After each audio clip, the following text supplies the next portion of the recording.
My ideal man, it would probably be an exact blueprint of my favorite anime crush. The most remarkable woman I've ever met in my life. You have picture of you. I really don't know what else Uzman could want. And it's not like I'm begging you for it. I've been attentive, I've been listening, I've been consistent. It has nothing to do You with... have something with the waitress. No, I'm just nice.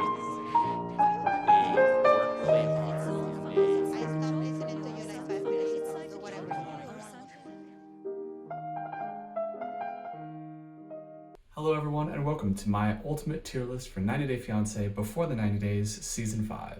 If you don't know, 90 Day Fiance is a reality TV show following a number of dysfunctional, internationally engaged couples as they navigate the American K-1 visa process, where the foreign fiance only has 90 days to stay with their betrothed in America to determine if they're going to get married after the end of the 90 days or if they're going to go home empty-handed.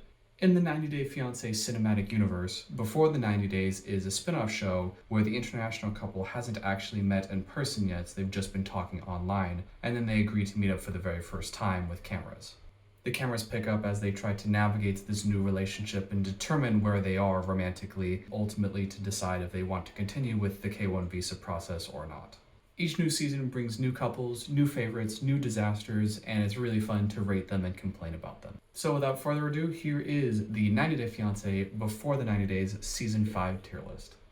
Now first up here we have Ella and Johnny. Ella is a fantasy gaming, dragon collecting, Chinese loving Idaho cowgirl. A lot of fans disliked her initially for pretty obvious reasons. She would talk a lot about how much she loves fantasy in one sentence, and then in the very next sentence talk about how much she is obsessed with Asian culture. My ideal man in real life, of course he's got to be Asian. Their long, luscious hair, their eyes, their face, their skin tone. I love everything about them. People will often fall in love with this caricaturized idea of someone's culture, and then they project that idea of someone's culture onto the individual themselves. So now, who knows if Ella is seeing Johnny, or if she is seeing Chinese savior who has all of the Chinese qualities that I understand and like. It is a good example to talk about this issue though, because typically we would see this with a man fetishizing an Asian woman. Stereotypically, these men would assume that every Asian woman is delicate and pretty and docile and quiet and shy and loving and cares about family and will take care of him and all of his boo-boos. And I think we all know by now as a society that that's pretty not okay to do. We would love to encourage people to see the individual for who they really are and not a cultural perception. So it is interesting to see this dynamic with a white woman interested in an Asian man and possibly projecting these same cultural ideas. But it's still pretty uncomfortable to watch. Johnny is a single dad from China. He was married, but they got divorced a number of years ago. And he has an adorable kid. What's the big it is? Johnny, in his interviews with the camera, feels like he has a really good heart. He seems very kind, very understanding. He seems like he wants to make the best for everybody in his life. And hey, apparently he has his own Western culture obsession and wants to date some American cowgirl. I'm like this Western girl, who has this Asian obsession. He's kind of like an Asian man who has a Western culture obsession. So, I don't know, they make an unusual couple, but they actually seem like they could be good for each other. Even if she was super basic and just wanted a Chinese man, well, maybe he's a basic guy and just wants a white woman. After all, they did meet on a site specifically designed for Asian men with white women. But even if we're giving them the benefit of the doubt and they really genuinely like each other, they both seem like they're pretty gentle, calm souls, and they might be a good match. Unfortunately, where we are in the season, it looks like they're having visa issues and it's hard for Johnny to actually come visit her in America. So it seems like the rest of the season they're just going to be battling how they're going to see each other. We may not actually see them in person this season, which sucks because they're pretty interesting and I do wish I could see more of them. So for that, Johnny and Ella, B tier. Up next, we have Mike and Jimena. Mike is a 31-year-old IT specialist from New York, and really the show seems to want you to just think he's a big loser. The show also tells you that he's a volunteer firefighter and has been since he graduated high school, which is very admirable, very impressive, very honorable.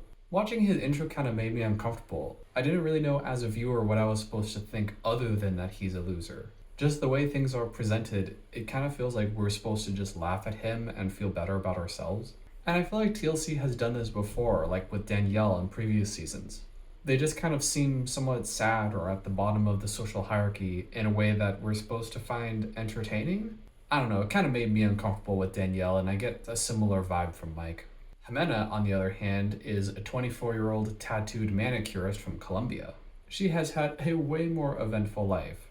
She's a single mom with 2 kids. She dated a hitman for a while and had her second kid from someone who was in prison.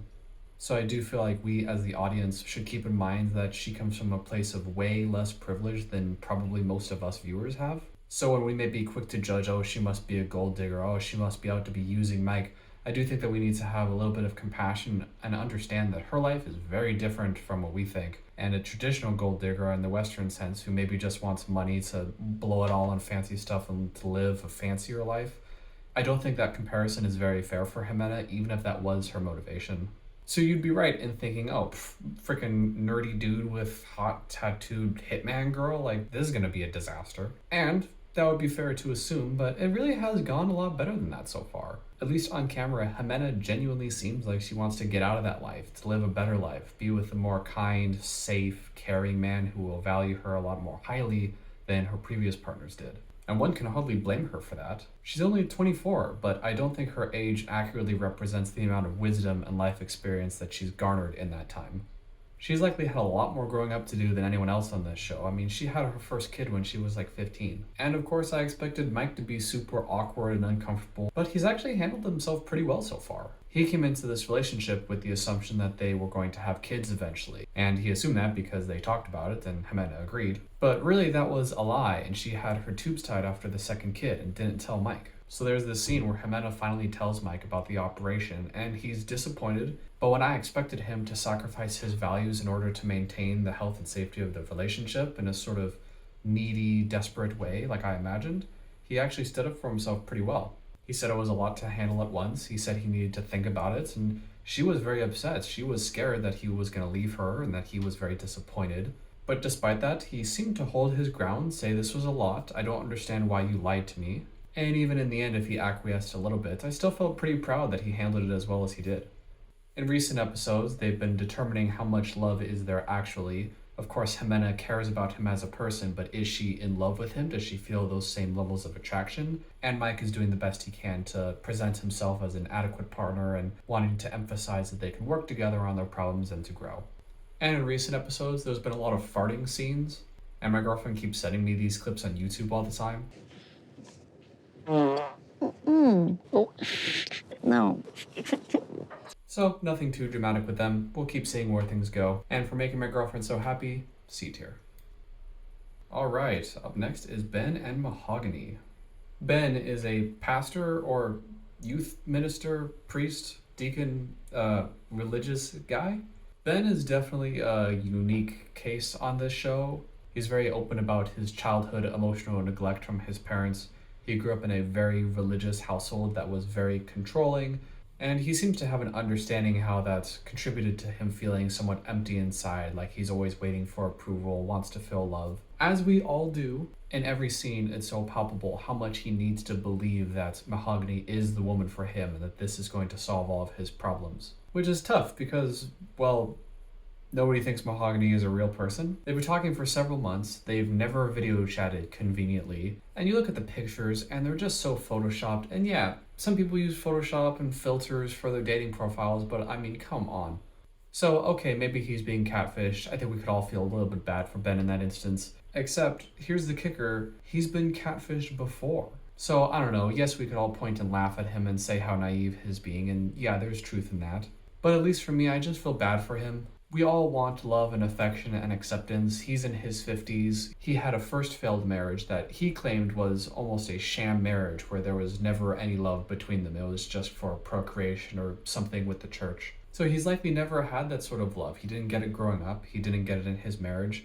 He feels like now is his chance, and he just wants so badly to find love that even if he's been catfished once, he's still not really learning his lesson. He's that desperate. And yeah, that's pretty sad. I mean, it probably would be less likely you'd get catfished if you stopped going after 20-somethings from different countries. But I don't know. I mean, clearly there's lessons to learn here that he's not learning. So because this relationship isn't even a real relationship, I gotta go D-tier.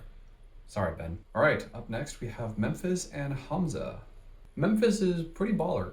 She's a single mom, a nurse. She was an orphan herself. So on the surface, she's been going to therapy, she talks openly in one-on-ones about her abandonment and trust issues, but until you're in a romantically charged situation with a partner, you don't necessarily know exactly how deep the emotions or the reactivity goes.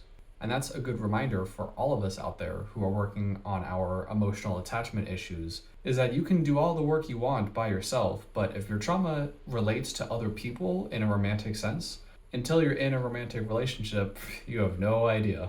Hamza, on the other hand, seems like Big Bob was Memphis. Before Memphis arrived, the plan with Hamza and his conservative family was that Memphis was going to sleep in Hamza's bed, and Hamza instead was going to sleep on the couch.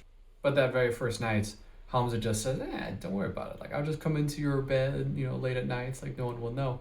But then this idiot just sleeps in, the mom opens the door and then just sees her son laying there in bed and is like, what the fuck, bro? Also, apparently he knows how to drive but doesn't have a driver's license because he got in an argument or a fight with his driving instructor. Some say that he seems immature and dumb because he is immature and dumb. He's only 26.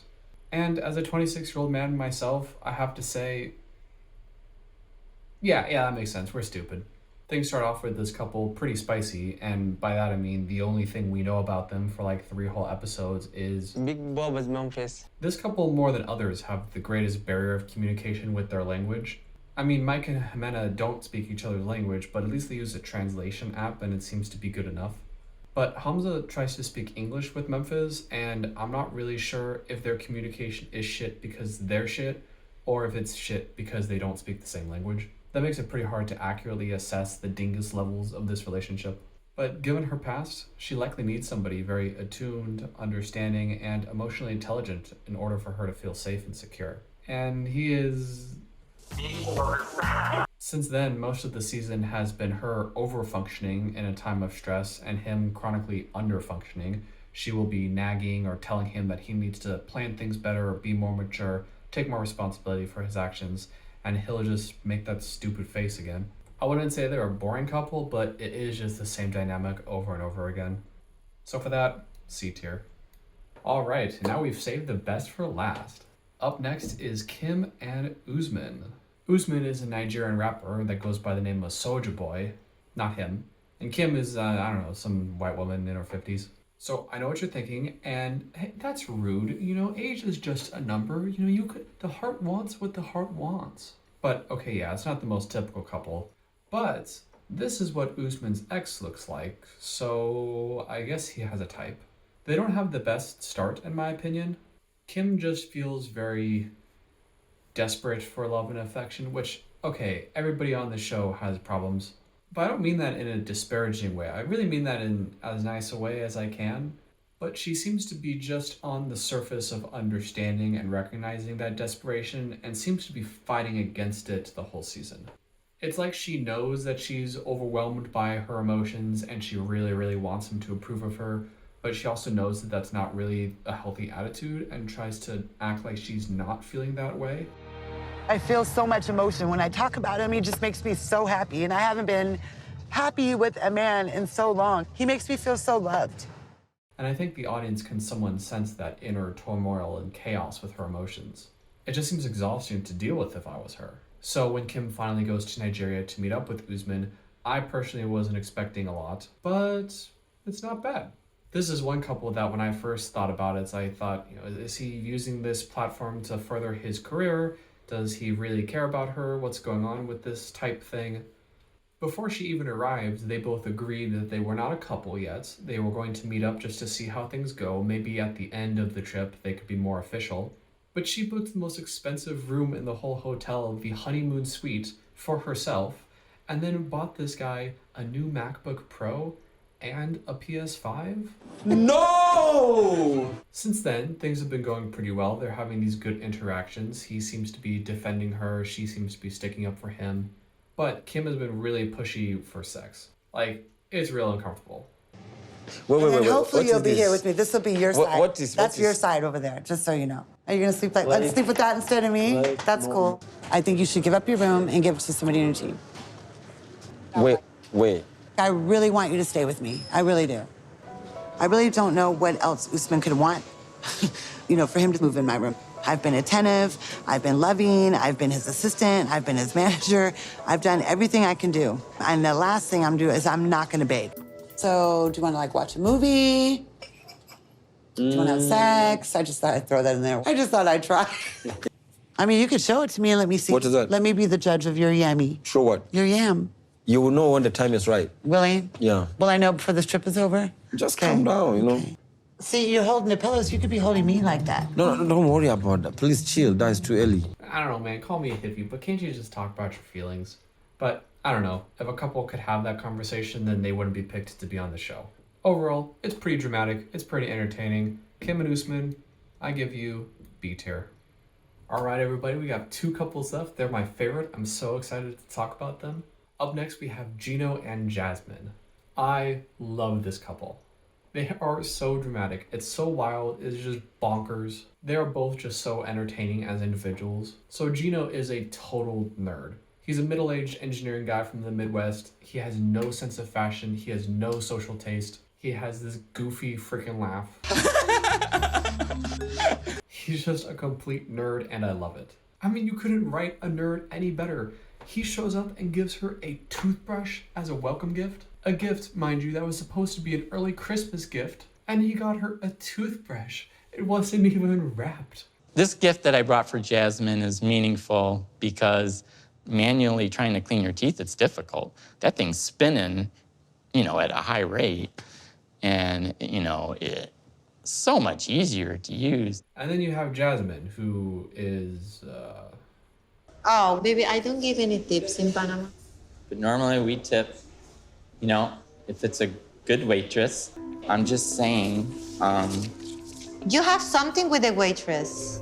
it has nothing to do You with... have something with the waitress. No, I'm just nice. They work really hard and they... I stopped listening to you like 5 minutes ago. Do whatever you want. Oh, that's me. What's the password? What's the password? Yeah. Give me your password. Did you want to see something? I can check if you're being a good boy. If I'm a good boy, yeah. Yes, baby, that's important. That? Yeah. Good boy. Okay, let's go. I mean, people think she's crazy, but I don't really like that term. What does that mean? Is crazy just a blanket statement for any behavior that seems out of the norm that we don't understand? She's clearly heavily traumatized. She says that her last ex cheated on her and left her, but I'd be surprised if the damage didn't run deeper than that. To be clear, she has shown a lot of seriously controlling, borderline abusive behavior, so I'm not trying to excuse her actions. I just hope that we could talk about it and maybe understand her actions better. But she does have redeeming qualities. She has several scenes on the show where she seems very honest and open-minded and even shows a lot of understanding for how Gino can feel. These scenes only half the time actually involve Gino in the same scenario.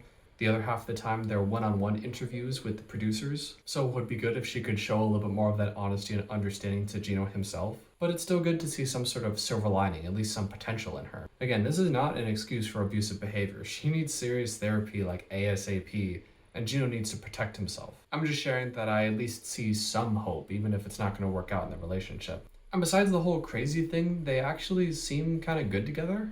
I mean, they have the same laugh. So, I don't know. I don't really see any relationship working out with her until she takes responsibility for her actions and spends a lot of time in therapy working on these issues. But, I don't know. I'm just a viewer, so I can hope that they work it out. I kind of like them together. In the end, Gino, Jasmine, super entertaining individuals, super entertaining as a couple, A tier. And last but not least, we have the most dramatic and headline-worthy couple of the whole season, Caleb and Alina. This is why we watch this show. Caleb is a pretty down-to-earth, spiritual, and connected guy with holy shit, man, how much protein do you need for one trip? Alina has dystrophic dysplasia, which I say as if I know anything about, when really I just Googled it, but it's a form of dwarfism. She's pretty active, she's in a band, she does some modeling on the side, she seems pretty mature and ready to go. They've been talking on and off online for 13 years, and they've never met in person, so after 13 years they finally meet up in Turkey for the first time. Most of the time, the producers handpick couples that they know have interesting personality quirks or would make them good or dramatic for TV, usually some sort of emotional dysfunctionality. But sometimes they'll pick a couple that might actually work well together and seem to be mature, but they have an external situation that makes it interesting to watch. An example of what I mean from a previous season would be Kenny and Armando. Individually, both Kenny and Armando showed a high level of emotional intelligence and ability to communicate their feelings. But that wouldn't make for dramatic TV. What was interesting about them is that they were a gay couple trying to get married in Mexico. So when most of the entertainment value from the couples comes from their dysfunctionality and them clashing with each other, the entertainment around Kenny and Armando were watching two people try to navigate that tough situation. In the beginning, I thought that's where Caleb and Alina fit. It seemed like both of them could be quite capable of having a mature relationship, but it was going to be interesting to watch two otherwise emotionally intelligent people navigate working with Alina's disability for the first time. And boy, was I wrong. People got a bad idea of Caleb pretty early on, mostly I think because the producers introed him like a frickin' weirdo. I don't know if they told him just to get really high before he talked spiritual shit, but they show him in the dark, like in some corner of a room, drawing some random pictures about how he's projecting his intention of maintaining centered, and by drawing it, he could be more connected with the idea and more open-minded and not stuck to the rigid ideas of language. Man, I don't know, there's probably something there, but like that's how you're going to introduce this guy? So the first time this couple got shit was at Caleb. It was Caleb's responsibility to book the hotel in Turkey for them to stay, but he didn't think to ask ahead of time if there was an elevator. But to his credit, Caleb did acknowledge in the interview that he realized he had never even thought to ask. He had always assumed in his privileged life that of course there would be elevators. And he further wondered how much he didn't know. How much was he assuming about his privileged life? And I understood the temptation to jump to a conclusion and say that he's insensitive, but let ye without sin throw the first stone. I mean, myself, I've never been in that situation. I don't know what assumptions I would make. I've never lived with someone with that disability. I have not taken care of someone like that. So for a lot of these internet warriors online to talk about how insensitive he is and how I would be so much more sensitive and caring and understanding, I'm such a great person, I think that that's bullshit. Anyway, the second time this couple got shit was she was pressuring him for sex. You might notice that as a recurring theme on this show. Caleb was pretty open about wanting to take his time, figure out how he felt about her both emotionally, but was also pretty frank in that he wasn't sure how things were going to go physically. And although that might be uncomfortable, I think that's fair. He was tired, he had a 20+ hour flight, he was still acclimating to everything at once, and she was very much, I want affection right now, I want to explore physically. Again, people were very quick to shit on Elena for this and talk about how dare you push things sexually, which again, is justified. I understand why people would do that. That's an uncomfortable situation, and nobody should feel pressured to have sex or to be emotionally manipulated or guilt-tripped afterwards for not wanting to move at the same speed as someone else. I think we can all certainly identify in ourselves our own desire to be accepted. And if she is coming from a place where they have been talking and been friends for 13 years, well, in person, the biggest difference is the disability. So she's likely to feel incredibly self-conscious about it and think maybe this is the only thing that could really get in the way of everything. If all that insecurity on the future of the relationship is funneled into something like my body, then of course you're going to want that physical reassurance as quickly as possible. So all I'm saying is I understand her motivation. It was uncomfortable, it was a bit pressuring, but Caleb said no, they moved about their day. Online hates and clickbait stuff aside, I don't hate this couple. I think people were very quick to judge Caleb and came from a false sense of moral superiority, and I think Alina is trying her best and has a normal amount of insecurity and fear. Regarding Alina, could it be handled better? Yes. Should it be handled better? Yes. But I don't know why we suddenly have crazy high standards for the couples on this show. Moreover, I think all this talk about the hate has overshadowed just how amazing Caleb has been. Caleb has demonstrated amazing patience, understanding, cool-headedness, assertiveness, self-confidence without being a dick. Honestly, he might be the most emotionally intelligent person we've ever had on this show.